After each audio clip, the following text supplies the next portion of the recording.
It was a high-profile, beautiful birth in our nation's capital today. The baby, a giant panda. Cute, seemingly cuddly, and yet these pandas may just be the least adaptable animals still on the planet. A species coming back from the brink of extinction with a little human help and a lot of human love. Last month at Zoo Atlanta, panda twins were born for the first time in the United States. ABC's Matt Gutman has exclusive access as he takes us through the trials, tribulations, and dangers of being the world's most adorable and rarest bear. Squirming and squeaking, two furballs. Virtually the size of a football. Nuzzling each other, impossibly cute. Brotherly love. Look at that. But also dangerously fragile. ABC News got exclusive access to the nursery of the only panda twins in the country. That should be illegal, that cuteness. Here at Zoo Atlanta, and to their routine, in which a team of vets, led by Dr. Haley Murphy, Oh my God. weigh, Wow, over 3 pounds. measure, and examine these still tiny giant pandas, He doesn't even have any hair in his tail yet. which for now they're calling Cub A and, you guessed it, Cub B. This is extremely unusual. Very unusual. These are the only panda twins to ever survive in the United States, ever. So very unusual. And now that they're a couple months old, They are 37 days old today. that mean that they have a pretty good chance of surviving? We are very hopeful. Yes, past the first week, we get more and more optimistic. Pandas are undeniably cute, but evolutionarily challenged. Biological carnivores who eat only bamboo. And they're even picky about that. The keepers will tell us what variety of bamboo they like that day, and they'll try and find that variety, but they'll also cut extras to have a little safety net. So yeah, they eat a lot of bamboo. They are animals that can only breed once a year during a tiny 2-day window. Only 1,400 exist in the wild in China, coming back from near extinction. Is this A or B? This is A. With a lot of human help. And here in the U.S., there seems to be a mini panda baby boom right now. At 3:36, while we were talking about it, we saw her water break as we were standing there watching her. At that point, a few more people came into the giant panda house, and we continued to watch her. And at 5:32, we had a giant panda cub born here at the National Zoo.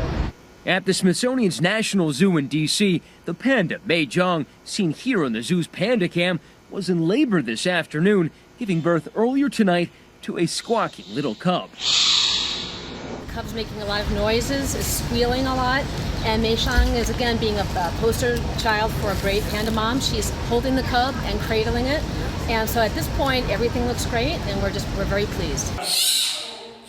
In July, vets at Zoo Atlanta knew their 15-year-old panda Lunlun was pregnant, but they only knew half the story. So how big was the surprise when you saw the second one come out? Well, we didn't believe it at first. One came out, and we were all happy, and she was showing the appropriate maternal behavior. And then another one came out, and we just all were pretty shocked. The room was silent. And then we went and right away took the one cub out because she didn't know what to do. She doesn't know what to do with 2 cubs. Wow. What ensued was a breakneck, full-scale mission to save both cubs. It had never been done anywhere. All pandas are technically owned by the Chinese and leased to American zoos. So a Chinese vet arrived for the birth and ended up sleeping in the nursery to ensure the cutest 2 furballs on the planet survived. Panda cubs emerge as helpless, about the size and shape of a stick of butter. No functioning eyes or ears, no fur or ability to move on their own. These images from Zoo Atlanta show their maturation. The wiry first hair, their body taking shape, and eventually they become cuter. He's trying to suckle me. And now, 38 days in, really cute. The microenvironment, the humidity, the temperature, everything has to be done. We have to stimulate them to urinate and defecate. They can't do anything on their own. But the vets here are so zealous about their baby panda's biosecurity, there's a strict sanitary regime. We're going to have you wear special scrubs. Okay. Shower in to wash Shower. off any germs. Yep. Every time you go in and out, you have to shower. Yes. And we're trying to keep them as safe as we Cleanest can. doctors around. I did as I was told. All right. All refreshed. I'm totally refreshed. Then the whole ABC News team had to slip on booties. It went better for the crew than it did for me. Was I supposed to not sit there? I hope you're rolling on this. Inside the nursery, rubbing alcohol flows freely. For hygiene, of course. And you'll need to take your watch off too, because we don't know where that band's been. We use this on our hands almost constantly in here, because it's really strong. It kills most things. Each cub gets a few hours with mom, Loon Loon, before he's swapped out and eased back into the incubator. It is undeniable they are irresistibly cute. Oh, yeah, stretch. Oh, I even got to lend a hand. They're not soft. they're not soft. No. Trying to flip them over? No, I'm just feeling his tummy. Okay. So, Amy, you want to help me with the measurements? I can help you. You can help me. I'm not letting go of the panda. Okay. So just hold him steady, right? Do Do you want me to physically hold him down? Well, he's not going to jump or Okay, anything. just like that. Just make sure he doesn't go off the table. The other thing we need to do before we put him back in is get his temperature. Here, hand me the gray.